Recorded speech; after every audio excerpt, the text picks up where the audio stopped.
этюд я в коралловом клубе месяцев 7, наверное.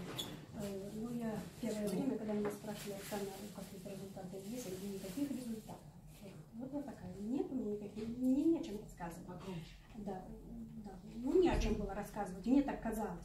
А сейчас вот слушаю, думаю, господи, а что же я не рассказывала, ведь результат-то есть действительно. У меня хронический бронхит, был много лет, хронический бронхит. Я кашляла настолько, что меня муж просил выйти вообще, или переехать к маме.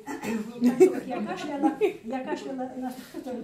это было 3 недели минимум, а то и больше. Кашель не проходил. Конечно, я делала все, что мне советовали врачи, но это было бесполезно. Это до звездочек в глазах, если кто понимает, вот что такое кашель, это вообще невозможно было. А сейчас я думаю, его-то нет, вот осень, особенно в межсезонье это было, это всегда. А то вот осень прошла, кажется, уже зима заканчивается, а у меня и кашля нет. Я вспомнила, тоже, наверное, детокс пропила, противопозвоночную пропила и много чего другого пропила. А думаю, что же я не кашляю? Ну, наверное, все-таки это, я так думаю, это от продуктов кораллового клуба. Больше чего я не употребляла.